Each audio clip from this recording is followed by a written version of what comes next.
Today is April 23rd. Welcome to Native Calgarian. Oki, Naganago, Mekoche, Chestako Maaki. Hi, my name is Red Thunderwoman. My married English name is Michelle Robinson. I use she and her pronouns. Native Calgarian is being recorded on the lands of the Niitsitapi, which is the Blackfoot Confederacy. South of the imposed US-Canadian border are the Blackfeet. North of the border are the Siksika, Gunai, and Bagani of the Confederacy. These lands were assigned in 1877 with Treaty 7. And those signatories include the Blackfoot Confederacy, the Stoney Wesley Chiniki Nations of the Stoney, and the Dene from Tsuut'ina. I acknowledge all First Nation, Métis, Inuit, status and non-status across Turtle Island as the keepers of these lands. All non-Indigenous are treaty partners with the government signing on your behalf. I honor the Blackfoot as the elders and members have been kind to me on my Red Road journey. Elder Red Crane taught me how to pronounce my spirit name. I was born in Calgary, or in Blackfoot, Mokinstis is Michelle Elliott, an English name which has afforded me great privilege in an English colonial world. My mother is Northern Slavey Dene, or Satu Dene, but my Indian Act imposed status card by the Canadian government says I'm Yellowknives Dene. My father is so Canadian. I'm a daughter of the Mayflower and a daughter of the American Revolution while having an Indian Act imposed status card. My Dene lineage roots me in the land of the Hare people, also called the Great Bear Lake people in Treaty 11. I'm a native to Turtle Island, and my Dene nation is a visitor to this area of Quincho Tine Indahe in Satu Dene, meaning many horse town, named after the Calgary Stampede. Land acknowledgements are critical for creating a safer space for Indigenous, as well as honoring the host as the guest and acknowledging your role as a treaty partner. My humblest apologies to the Blackfoot elders and language keepers as I try to learn proper pronunciation. Any mistakes or misinterpretations will be on me. I always encourage questions so that misunderstandings can be cleared up as soon as possible. I do not speak on behalf of all Indigenous. I just share what I know as I walk down my red road. My Patreon account is Native Calgarian, where you can pledge and support. Thank you to my previous donors for already showing your support. If you value listening or watching and can afford to give, thank you. To those who cannot afford to give, I'd love to hear from you at nativeyyc@gmail.com, where you can send in your comments and your questions. I also have a YouTube channel that you can go and subscribe. Go to nativecalgarian.com for all the latest podcasts and pin posts on social media. And with that, I'm really super excited to tell you all about my friend Cass that I met today. Cass, would you like to introduce yourself? Hi there. My name is Cassandra Poterichko, and I'm joining you also from Blackfoot territory here in Lethbridge, which I have the privilege of being on. I thank the stewards of the land, the Blackfoot people, for taking care of it and keeping it as preserved as they can so that I can sit here and have this conversation with you. Yes. I worked for the lawyer that started the Indian residential school lawsuit, Anthony Merchant, in his son's office in Calgary. I also worked in First Nation politics for a lot of my life. I have 3 First Nation children. One is Casca Dene from up north, near the Northwest Territories border, and my twin boys, who are much older, they're 27, they are Ojibwe from Alderville First Nation out east. Oh, cool.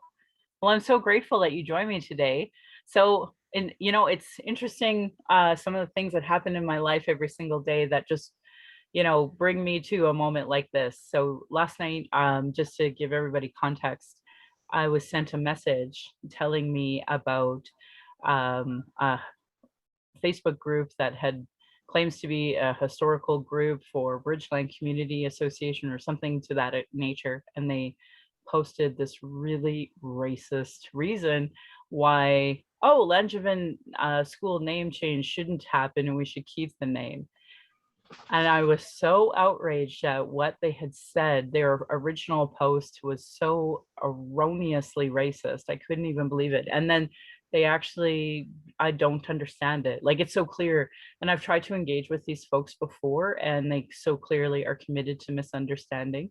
So, it is what it is. So it's really unfortunate. So I put out a video rebuttal of why it is they were wrong.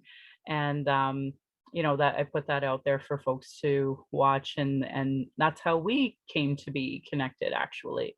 It's because you had seen that video, and then you had messaged me and told me some interesting things, and I'm like, wow. So then we had a phone call conversation where like, I need you on my podcast. So I was wondering, what would you like to share with our listeners? Oh, there's so much. I don't even know where to start. Regarding Langevin School, I have had my own experience with them personally. My sons went to that school in the early 2000s, and they were First Nation. And for 2 years, this school, well, about a year and a half, like they hounded me. They wanted to get my sons tested and diagnosed. They said they had behavior problems. They wanted an educational assessment, and they wanted to give them a code so they could get special help. But my sons, there was nothing wrong with them. I mean, I had been their mother all of this time, and I fought them on it. I was like, no, there's nothing wrong with them for a year and a half until they started threatening me with children's services. They literally threatened me. They will take my sons away if I don't do this. So fine, I gave in, and they had a specialist evaluate my sons, and it came out that, oh, they have ADD and conduct disorder and oppositional defiance disorder. Crazy, because I never saw any of that. And it had been me and them this whole time, Yeah. raising them. Yeah. So they coded them. And from what I understood, that code was so that they could get, special funds to help them. But there was no help that they received. My sons spent their days in a classroom, like not in the classroom, actually, in a desk in the hallway. They were bullied. Obviously, they were separated from their schoolmates. They were excluded. It was a terrible experience for them, and they were scapegoated. They were scapegoated a lot, blamed for things that they didn't do. It was always a fight, always a fight. And so we ended up Can moving. can I just mention unconscious bias? You know, people don't think they're racist, but they labeled Indigenous kids a certain way. They were always blaming them for problems. They called them, whatever, oppositional to authority, defiant, whatever. Well, if someone is constantly demeaning you, like it's just so painfully obvious. This was like their unconscious bias, or I just call it racism. I don't know why we have fancy terms for their racist bias, but that's clearly what it was. Yeah, I agree. I mean, it's almost like they painted the picture and set the stage for this, right? So we ended up moving from Calgary up to Yukon, and I was enrolling them into school there, and they wanted the school files, and I didn't want that file to follow my sons. There was nothing wrong with them. So I ended up getting an assessment done. I paid out of my own pocket to get an assessment by an expert there, and they were dyslexic. That was There was no ADHD, there was no conduct disorder, there was nothing. They were dyslexic. So, if they had all of these things wrong with them, and I had to give them medication, like they got in touch with my doctor, like they sent children's welfare to my house. Like it was very, and I was scared, I did what I had to do. Like it was just me and them. Anyways, I ended up getting them assessed when we got to Yukon, and there was nothing wrong with them whatsoever. So if they actually had this assessment in Calgary with the Board of Education at Langevin School, how did they miss dyslexia, and how did they come up with this whole list of other things, right? Racial Ridiculous. bias. And so, throughout my career, working in politics, I learned that um, First Nation children who are status, there's a price tag on their head. So for every service that is provided for them, whether it's provided for them through a school or through children's service agency, whatever, they receive funding from the provincial government as well as the federal government. So it's big money, Yeah. right? And with these educational codes, and I don't know if they do that anymore, it was like the more difficult the code was, like it was kind of graded, Hmm. the more difficult it was, the more money they could claim funding for. Yeah. So But I, it's not like the quality of their education ever increased. well, there was no quality of it. Like what education they out in the hallway, literally. And I wanted answers. And to this day, 17 years later, and I phoned, I wanted who was this person that assessed them? What did you do with the money you collected for my sons? All of these things still have not returned my call. Their school file magically disappeared.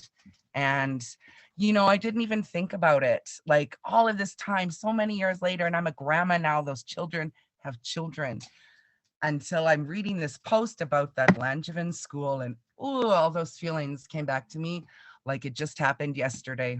Yeah. And it's unbelievable too. I myself, I'm a Jewish person, right? So just uh, it's incredible to make this comparison. But genocide is genocide. There's no degree of genocide. It either is or it isn't. And so what happened with First Nation people and what continues to happen, it's genocide and the effects of genocide, much like what happened with Jewish people. It's no different. So we have Langevin School, and Mr. Langevin, he was an architect of genocide. So I don't understand how we live in a society today where, I mean, it's fine. We're going to fight about getting this name changed, but you don't see Hitler Elementary School anywhere. Where is that school? It would be atrocious. It would just, it's mind boggling, right? Like that you would never see that, right? But we have First Nation children going to Langevin School. I, as a Jewish child, would not want to go to Hitler Elementary, right? No. So how is it different? It's not. And it's incredible the way this is not so bad somehow. Like there is no gray area here. That name needs to be changed. And Oh, absolutely. And I'm so glad that you have the courage to say that, because I tell people, oh, in Canada Hitler won, because everybody's just okay with the Indian Act and genocide against Indigenous people and this injustice. Like, to my face, it's public record. They have the school trustees being like, Indigenous kids, what's the big deal? Like, this is a systemic problem. It's going to take decades to change. So they just are really okay with writing off Indigenous kids today in 2021, not seeing their personal role in this, not seeing how the importance, like the zero concept of what reconciliation is, zero concept of racism, and just perfectly okay with perpetuating racism on Indigenous kids. And not just Indigenous kids, but they're teaching racism to like non-native kids. That's who they're yes, teaching it to. It's like, hey, it's okay for there to be an Indian Act, it's okay for there to be genocide, and it's really okay to glorify the person who perpetuated the genocide in the first place. So yeah, we're all on board, and we're elected officials, and like, I mean, our survivors already sued the government. So what do we have to do now? Do we have to sue the school board in order for them to do what is so easy to do? Like, I don't understand this. I don't understand it either. With all of, I can't remember if it was 86 or 96 recommendations that came from the Truth and Reconciliation Commission. 94. Was it 94? I'm sorry. 94 calls to action. Yeah. Okay. So with all of those, and these didn't just come out yesterday either. I mean, they've been around for a while.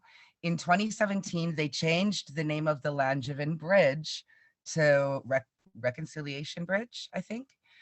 So, this isn't just like a new development. This school has had a lot of time to get on this, and other schools across Canada have been working at this. It's taking them between 6 to 9 months to get it done. I've been looking at some schools, right? So, I mean, what's holding them back? Like a policy thing? I was reading an article where, oh, we don't have a procedure. Well, it took me 2 minutes to find a procedure for changing the name of a school, which has been, used as a guideline for the other schools across Canada. I right? literally asked a school trustee candidate, would you just draft, a policy and just give it to them and just let them put their name on it? Would you do that? And so that's kind of where we're at. Because I mean, I could do it, but I'm not the one running for school trustee, unlike other people. And we are definitely making this an election issue since they won't do it. Like, I mean, they should be changing it today. Like that, they shouldn't let it go another second longer. But they are, and not just are, but are digging their heels in, because I almost guarantee these people who put out this racist post are actually probably backed by some of those school trustees. Like, oh, I don't want to do work, so in order to not do the work, how do we possibly change this? And it's appalling. It's appalling. Their record on what they do to Indigenous kids is bad enough, let alone what they're like just getting away with blatant racism. Like, it's so easy. This is such like an easy example of systemic racism. This is the low Absolutely. hanging fruit. This isn't even the structural changes that are needed of anti-racism practices to be implemented from the Truth and Reconciliation Commission. I mean, they have a whole section on education, and it is very clear these folks have zero concept of what it is that they are signed up to do when they claim they're all for community. So it's not Mm, enough we have stolen land. It's not enough that we have survivors of Indian residential schools. It's not enough that they have to put up with racism every day and all these barriers. But now they have school trustees who have no concept of any of this. mhm. Oh, I absolutely agree. And I was looking through the CBE's policies today, just online, for something to do. And there are three big things: is um, kids come first. So the kids come first. What kids come first? If Non-Indigenous kids, and to teach them to be racist. like really, and this is how we got to where we are: oppressing the First Nation children, shaming them, and all the other kids that are not First Nation, letting them watch us do that so they learn, because children are sponges. Yep, they're So they're learning how to be racist. Way to go, adults. Way to go. yeah, right. And there are First Nation children that go to Langevin school. Yep. So like, can you imagine how they must feel going to that school? Like, there a lot of these kids are probably suffering from the effects of residential school. They may not have gone, their parents may not have gone, but intergenerational trauma is a huge thing. It's a huge thing. And here they are, voiceless, faceless, shoved to the back, and but kids come first. That's the first thing that's written on the CBE's policy on their website. It looks good. Learning is our central purpose. I mean, what are they teaching though? What are they learning? They're not open to learning. This dialogue has been presented to them how many times, in how many different ways? A puppet show maybe is what is required, because what other words can reach them, Yeah. Yeah. and then public education serves the common good. Hmm. So, and look at the public education that is being put forth when the organization that is like backing them is just like putting out tons of false information. Oh, Langevin was only mentioned once in the, you know,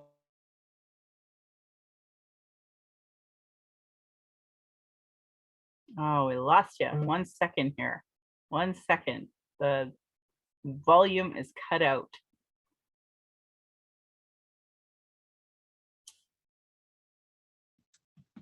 All right, you're back. I think we missed your entire what you said there. Sorry. oh, great. Yeah. Can you hear me now? Yep. Okay. So, where did I leave off? So we were talking about what was in the CBE policy, and you were talking about the second part of this, where it so clearly states that they're supposed to educate the public, and yet, well, and both the people who put out that racist post as well as the CBE, they're just not putting out the information about truth and reconciliation. Like, I think they just don't get it. Like, it's so when we talk about ignorant, I think people think that a lot of times it's deliberate, and in a lot of ways this is deliberate, but it's that ignorance of, I actually haven't read the thousands of pages on the TRC, so I really don't understand the grasp of it. And because I have zero families that are Indigenous, I have zero understanding of it. So they have no empathy, like zero empathy for Indigenous kids, for Indigenous families, and definitely for the Indian residential school experience.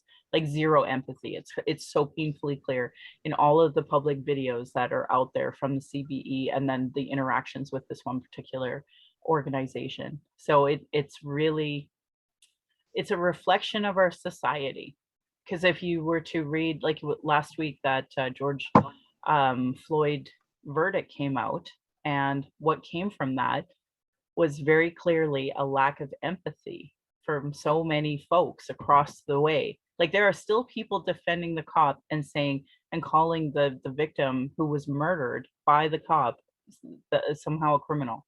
And like that's just racist. Like there's no nice way to put it, right? And I feel like it's very similar here, just that lack of empathy that's on full display for the rest of the world to see. Everybody in Calgary is okay with this lack of empathy towards Indigenous. And I just, And no shame. no shame. No Nope. shame. It's just, it's absolute ignorance from the deepest core. And it's hard to believe that we live in a society like that Mhm. today, all of these years later, after so much has been disclosed. I mean, working at Merchant Law, my job was to write down the stories, write down what happened for the clients, for their ADRs. And I heard things I can never ever unhear. Like I still think about it sometimes, Yeah.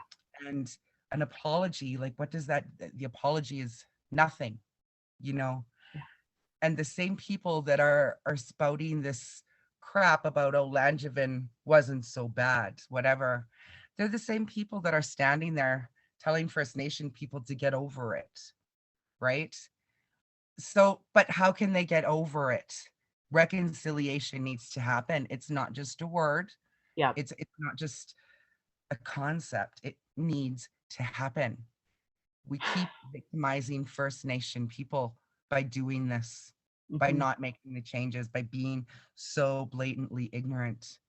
It will never get better. It, So, not with folks in power. It's really interesting because we just met today. So one of the things that I used to do was put a lot of effort into community building, and it's been really interesting.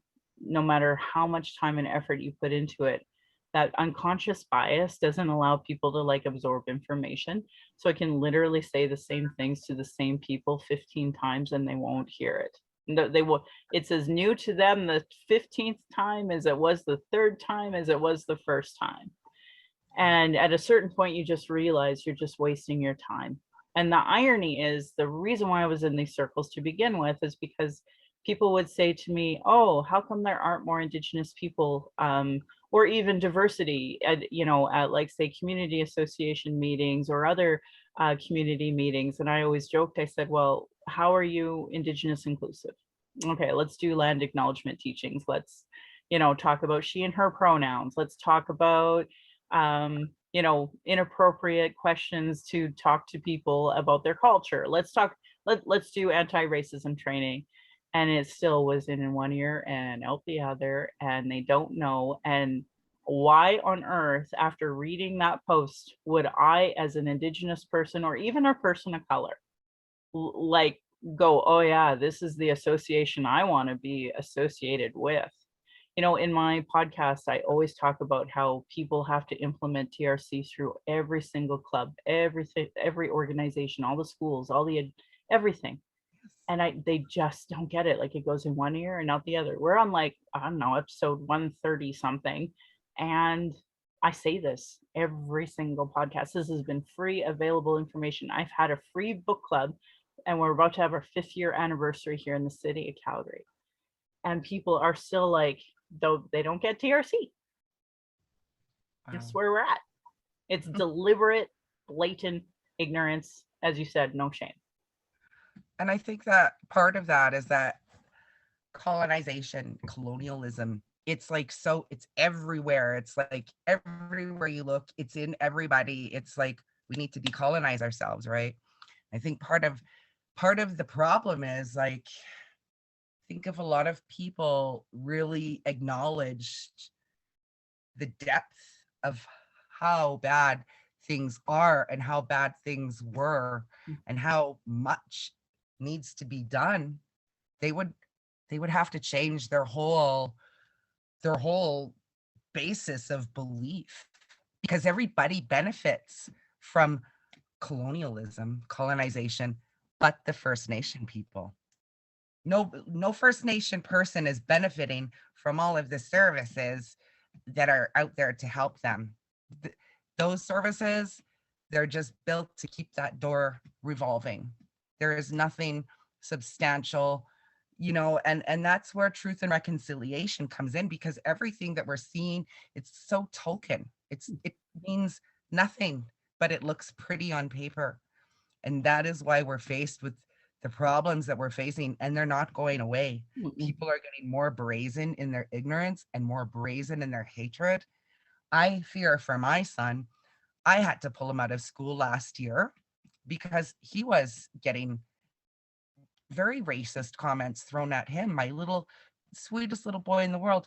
And the principal had the nerve to say, "Are you sure that happened? Perhaps he's making it up." No, you know, no, he's not like my.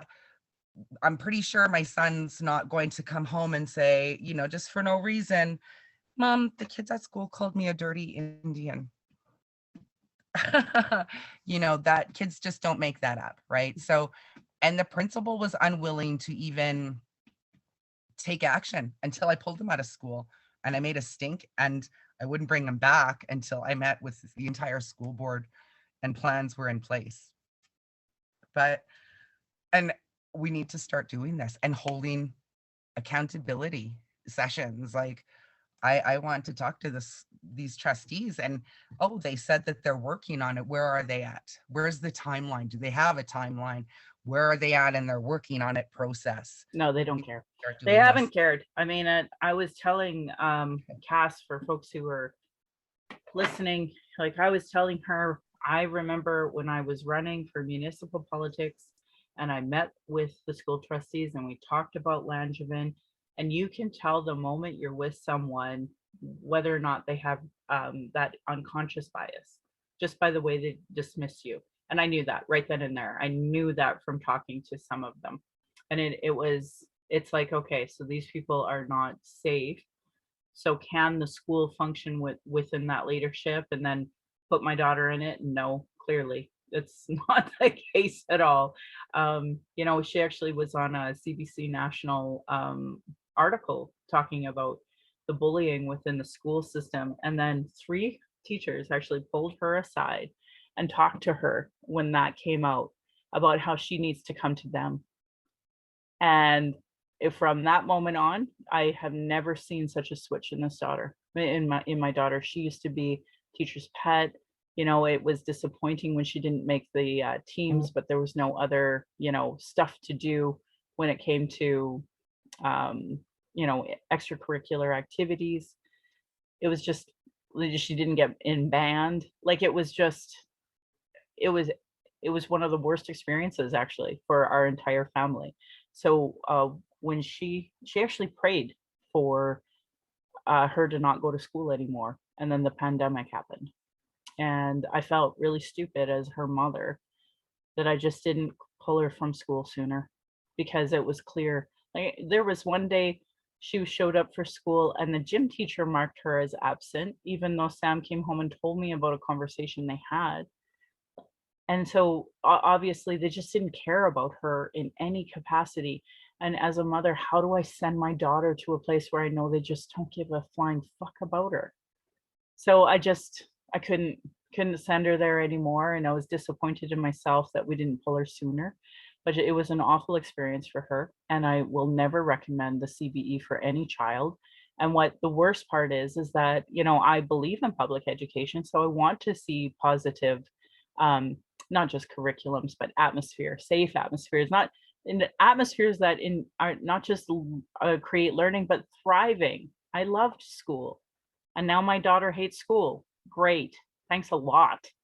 Like, and that's part of their stupid mandates. And they have, well, I didn't get a chance to tell you, but they have like this committee. It's called I don't know, CBE cares or something, and it's supposed to be anti-racism and all of that, but yet they just won't seem to get in contact with our committee, and we've reached out to them, and we can't seem to get anywhere with it. And it's just, when my daughter went on that CBC article nationally, it was because the CBE put out a study. They interviewed all of the teachers and all of the adults that work within the CBE, and they all came to the conclusion there's no such thing as bullying.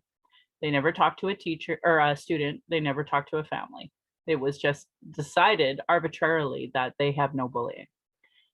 So of course, this came out nationally as an issue because all the school boards across the country basically are these gatekeepers that, you know, are deliberate in keeping out that information so that these kids are still going to these schools that are causing trauma and harm to them. So, you know, that was why she spoke out. Like, she was hearing gay slurs in the hallways, and it really was upsetting to her. So this was why they felt the need to talk to her. And then when I went to talk to them, this lady says to me, one of the teachers was like, well, you know, we keep these kids out of gangs. And I'm like, wow. So you teach at the school deliberately thinking that anyone who doesn't look exactly like you must be somehow a gang affiliated child. Like, how dare you? How dare you talk like that? And especially about my child. Like, she had such a great experience at the previous school that we were at, that unfortunately the UCP was okay with letting be bought and sold, and it was its own story. I tried to save that school, but apparently for not. And anyway, that's where we're at. Like, you know, I'm at the point now where I'm like, okay, maybe I need to make a homeschool curriculum and start a homeschool board for Indigenous kids. There's no options out there, you know. So we're enrolled with a homeschooling board for now, and you know, just go from there. Well, I can say that I did homeschool my son for quite some time, like a year when COVID came out, and I was very happy to send him back to school because I'm not a teacher. Those teachers, so there's a special calling, and I didn't answer the phone. For ones that treat them kind, yeah. Yeah, you know. But I'll say too, like adding on to that bullying thing though, I just watched a video on Facebook, and it was somewhere in Alberta. I didn't look, but it was like this fight. Somebody had recorded it, and there's kids, like they must have been about 36 of them on one kid. And the kid was, I don't know if he was black or brown, he was a person of color. And I couldn't even watch it. I couldn't, it was just like, this is happening. I am so afraid for my son. You know, when he's right now, he's only in grade 4. What's going to happen when he's, you know, up there in grade 8, grade 9, grade 10? You know, when the system that we have now, the society, it's literally laying the groundwork for all kinds of problems for First Nation children, for Black children, for East Indian children, for trans, gay, like all of these, you know, like it's totally like it's laying out the framework to keep the oppression going, but just, you know, finding different ways to do it, more socially acceptable ways, if you will. Like it's more, it's getting more covert, you know. And I think like a lot of people don't really look that deeply into it. They're like, oh, what's in a name, you know, you can't run from the past, you can't erase it, just leave it, you know. And it's like, yeah, no, you can't do that. You can't change the past, but we can't keep the people that the past oppressed prisoners in the past. And that is what's happening now by not changing these schools, by allowing the bullying. And your daughter, like that was just another method of silencing and shaming. It's a little different than how they did it back then, but it is still the same effect. That child felt shame, exclusion, penalized, and she suffered consequences for being a truth teller. Yep. So, and that's a huge problem, especially with like First Nation women. That's why you don't see a lot of them. Well, now you do. You see more of them rising up and coming into power. But, First Nation women truth tellers, they've always been punished and penalized and faced such consequences. There you go. To be silenced and just, it's got to change. And if Yeah. it does, we're just going to keep repeating the same things. Yeah, obviously. And honestly, like, because you're Jewish, I was hoping that we could talk a little bit about the rise of hate. I actually have a dash cam video of two, I don't know, drunk 19-ish kids doing a Nazi salute. And that was the same day that the Confederate flag went up in Union Cemetery here in Calgary. I went to an anti-racism rally in January, not last January, but the one before that, because there was a lot of hatred for Muslim people here in Lethbridge. It's a very hateful town. And I was standing on the side of the road with all of these people that I never knew, but they were all fighting for the good, fighting to like against racism to be accepted. And honestly, like I heard that neo-Nazis existed, but I never experienced that. And the two in my town drove by in this rally and said, "We're going to throw you in the oven, bitch." I shit you not. And I still, it hurts to talk about it. When my family, my grandmother and her siblings came to Canada, they hid with Hutterites outside of Manitoba right before World War II happened. And I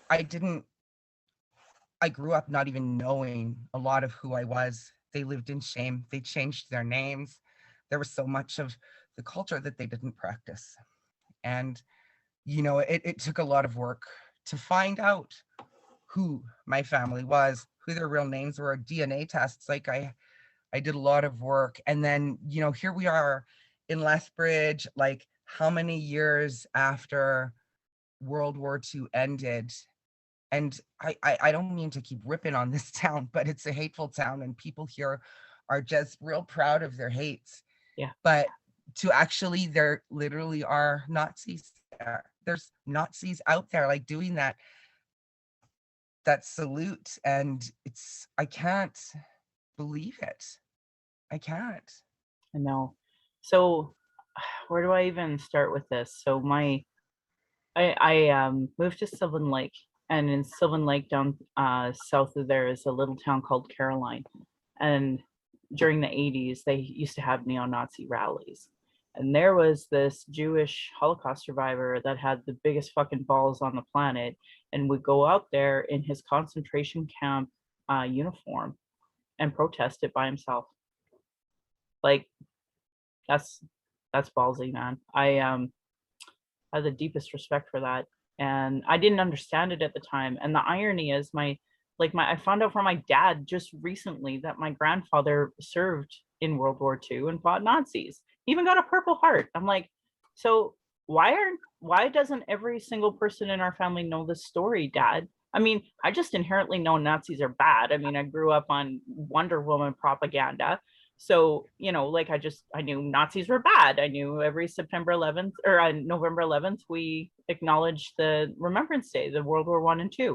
My dad was insane about like having military books and he would always go to the Century Box just to get models and make models. And we would talk endlessly about all sorts of things. One of my favorite books, what he got me was like the Dreadnought. So it was a class of ship in the First World War. It was like the original warship, and So, I was a Sea Cadet and I thought that was super cool and I read it and I loved it. And I'm a total nerd. I'm a total nerd and I know way too much about world wars. But the irony is, not the next generations don't, and I don't understand that. So I don't understand how anyone glorifies Nazis. I don't understand how anybody would feel confident to do a Nazi salute. Somebody pointed out, Nazi salutes are actually illegal in Germany. And I've had a friend, their name is Natalie, and they've been on this podcast twice talking about, you know, in Germany, how against nationalism they are. And then they teach their children that because of, they really understood reconciliation with the Jewish population, with that bigger picture of, we don't glorify Hitler. We don't glorify that. In fact, the opposite. We try to not do that. Now, I have another friend who's Roma, and she wants to come on the podcast, and we want to talk about how crappy Germany still is. But I mean, at least it's part of their legislation and their reconciliation, as opposed to in Canada, where, like, yeah, I totally agree. I've seen like this white and privileged T-shirt line coming out of Lethbridge, but I mean, I'm in Calgary, where the school trustees are proudly like, no, Langevin's great. Why would we change it? And who cares about Indigenous kids failing in the system? Who cares? And then, growing up in Sylvan Lake, and they literally burn crosses just in Caroline. Like being racist is a proud Alberta trait. And to this day, like, you still see Confederate flags as license plates, stickers on trucks, and rape symbols on the back of trucks. Like, it's disgusting living here, how proud people are to be oppressive. And I would even say, like, back to blatant ignorance, when you talk about what we're seeing with the COVID-19, we willingly know migrants with no human rights, according to under Canadian laws, seniors who are in these places of, lodges. These are the people dying of COVID. And we're just like, what blatant, oppression, what blatant eugenics that we still, obviously practice within our healthcare system and our policies and our government. I mean, the fact that so many teachers have COVID and so many students have COVID, like, I cannot wrap my brain around the lack of understanding of why the vaccines need to go to anybody who works in the school system, to all the teachers. Like, I can't believe we have to have this conversation, and I can't believe we have such poor leadership. But it's not just poor leadership, it's a reflection of eugenics, and it's a reflection of oppression in every level.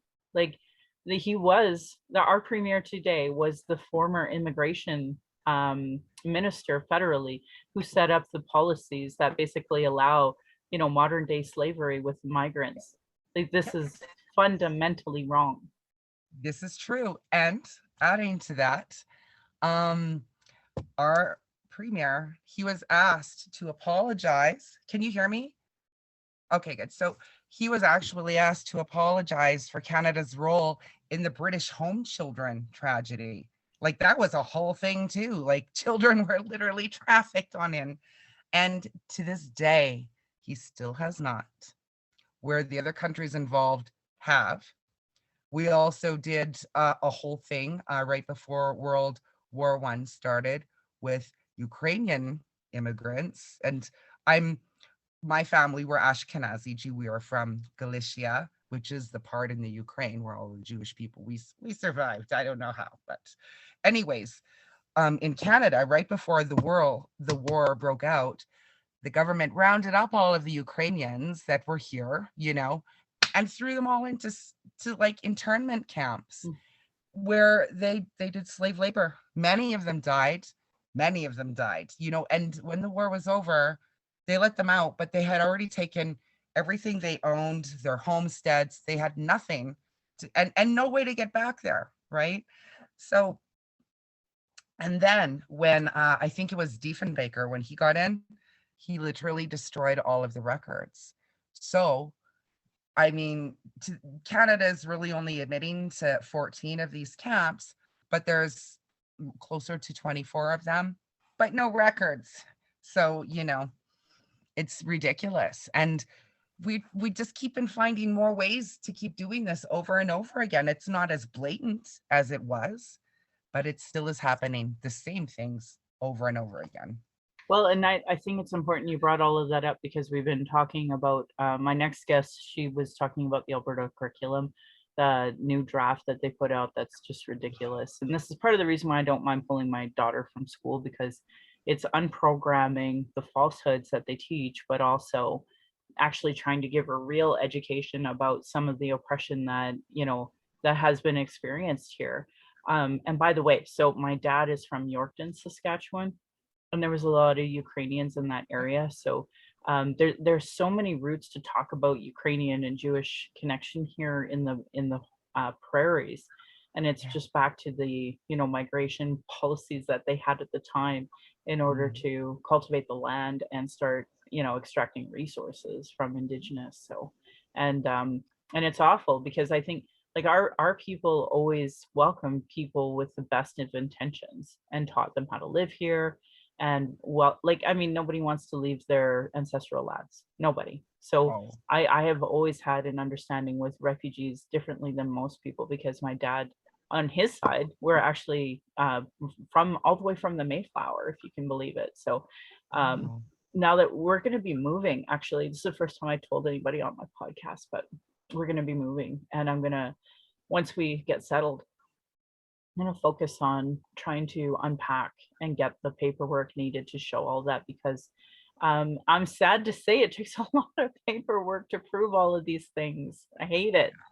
But it was during the first and second wave of Ukrainian immigration. So, the government was giving out these lands. It's not like they were choice pieces of property. They were hard. It was full of rocks and the dirt was crap. You couldn't grow nothing. So, in the first couple of years, Ukrainian people, they were having a hard time, like Mhm. it was the native people and the Métis people in the area, especially back in Manitoba specifically, because this is where my family came when they settled. I feel like we as people that are like me, for example, I'm a settler, I guess, pretty it's uncomfortable, but this is not supposed to be comfortable, right? We owe a lot to the First Nation people, and it's embarrassing. I find myself so embarrassed, like by the things that are going on. And, and we're here on stolen land. So many people, like it's like they don't understand the treaties. Don't even get me started on that. Like you tune into Facebook any day of the week and you'll see like these idiots being like, oh, the free education, the free money, oh, the free healthcare. That is a longstanding issue, because I've been told I get a free university education that I've never gotten. And that's a myth that's perpetuated so much out there. And when it Mhm. comes to healthcare, like I'm just going to give a shout out. We just had Corey Ashley on my podcast, and his wife Lillian Ashley died in Hannah, Alberta at Christmas time because of a lack of healthcare. Joyce Echequant, like this is in multiple reports, including the Truth and Reconciliation Commission. There's a whole Jeez. section on health. Like for people to say in our face, oh, you guys get free this and free that, and it's like, I don't think when you understand, and that's clear even in their own stupidity of colonial politics. They don't understand transfer payments. They don't understand funding that municipalities get. Like it's just so blatantly ignorant, Oh, the it is. shit they throw at us. Yeah. And it just make you like nobody can literally be that stupid, especially like when you take the time to lay it out for them, you draw the pictures, you put it in its lowest common denominator, and they're still like, Yeah. free money though, free schooling, what, get over it, right? And it's like, it's not free education unless you want to learn how to clean. Here's the free education. It's like you could learn how to clean hotel rooms and get a job in the hospitality industry. It's not like you can just go to any college and learn to be a doctor or a lawyer. It's not. It looks like maybe, but no, that's not how it really is. And even when you tell people this, it just I They're don't know. committed to racism. That's the problem. They're just I think committed so. to racism. And you know, like you were saying, it's uncomfortable calling yourself a settler, but at the end of the day, like that's the point, is that it's so uncomfortable for them, they just can't have that hard conversation, and they get into this cycle of white fragility, and then it's amplified by other people, right? And then they call Indigenous, you know, hostile and angry and such, and it's like, Yeah. how interesting that that's what you think. How, like, Mhm. after you've gotten your free land, after you've gotten all of these opportunities at the oppression of other people, how nice of you to say that. Mhm.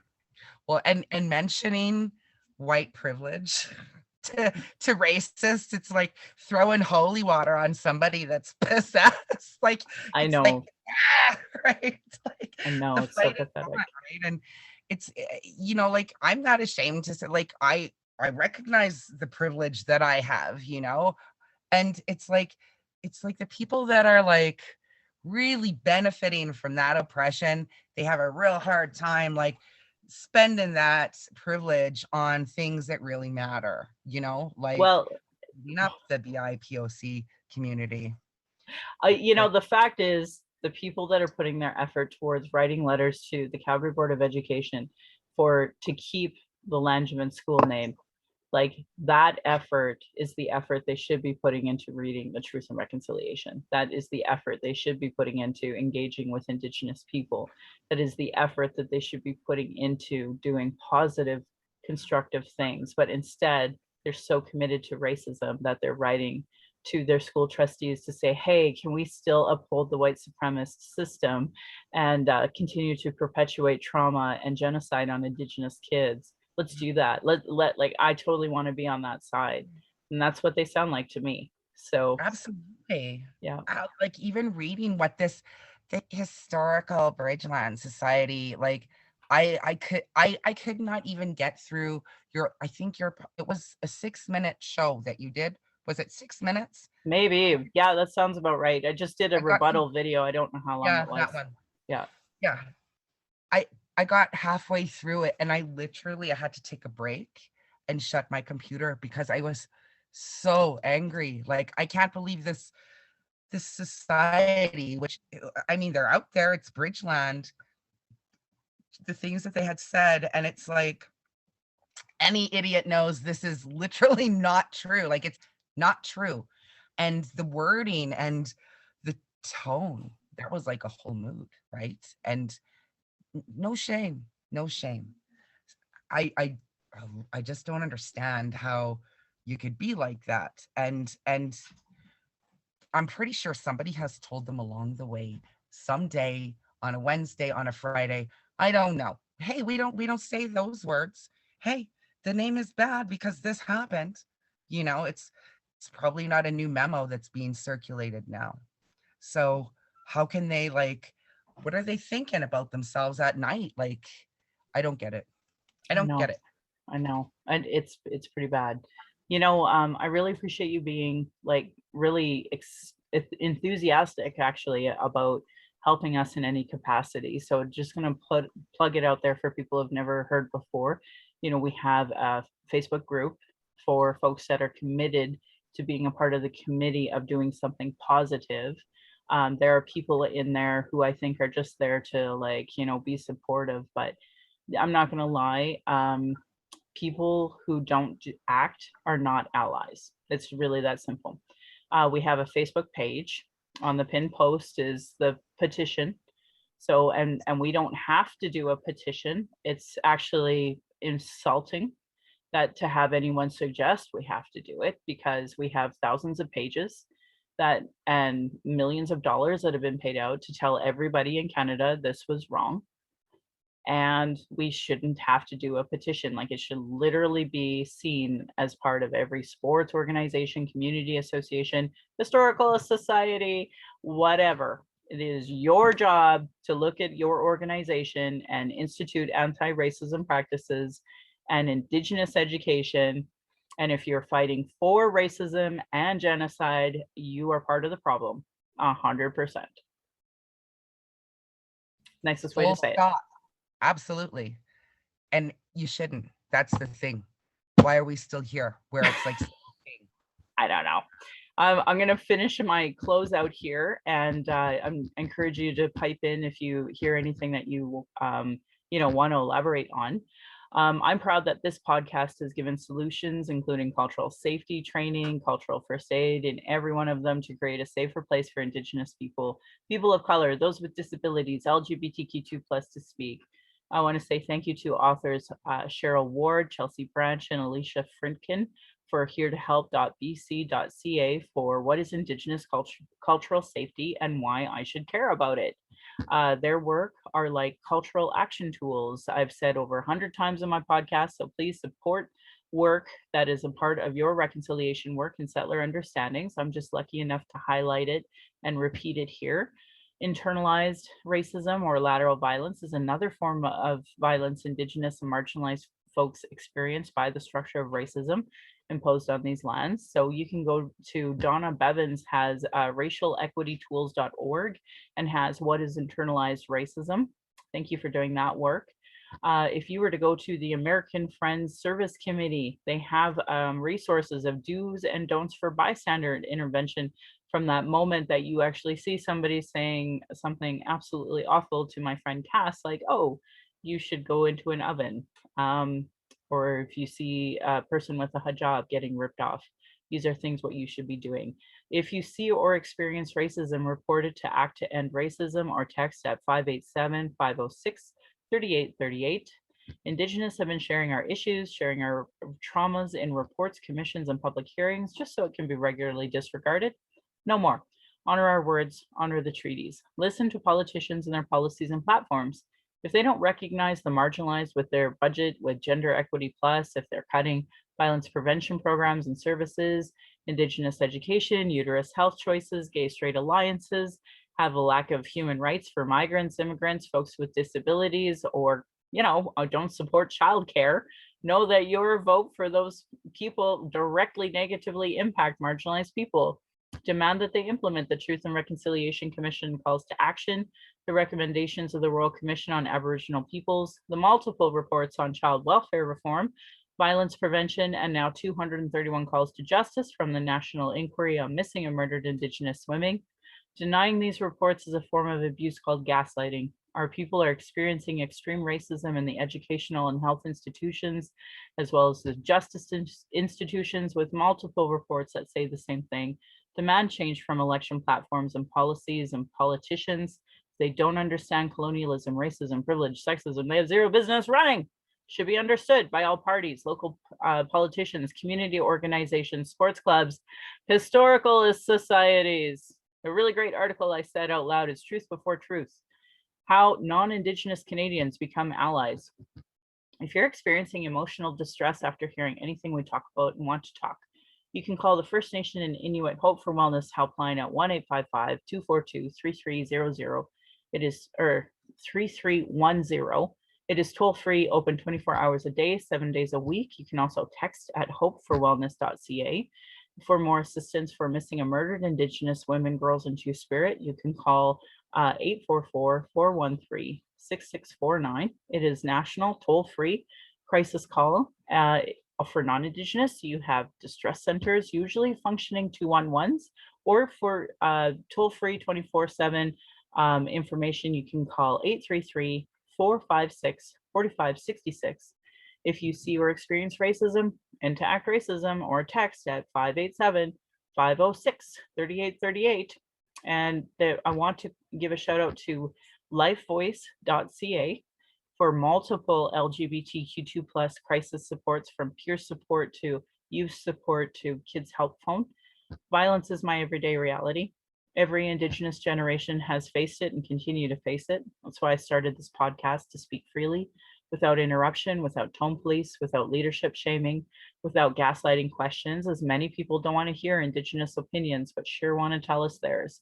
Usually by people who know nothing about Indigenous, colonialism, the constant surveillance of Indigenous people, our protests, our vigils, and our rights, typical microaggressions, people dealing with internalized racism, people who are gatekeepers that survive off the status quo, and people who are in their trauma, stopping people from doing the good work and depleting resources.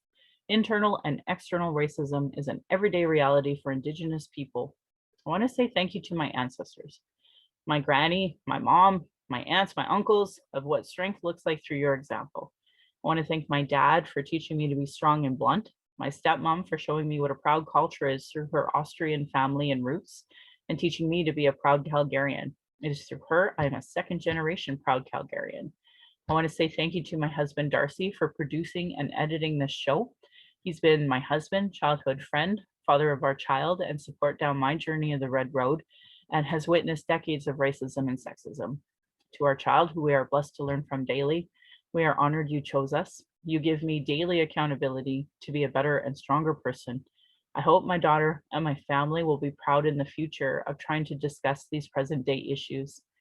My Patreon account is Native Calgarian, that where you can pledge and support. Thank you to previous donors for already showing your support.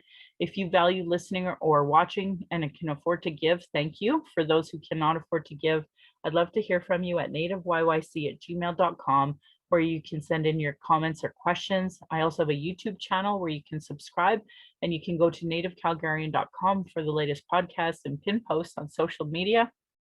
And I want to end by giving side eye to those Calgary rabbits. You're lucky I'm not your dish. And my beautiful cousin would respond, or you'd be in my dish. Thank you for listening. And thanks for being on my show, Cass.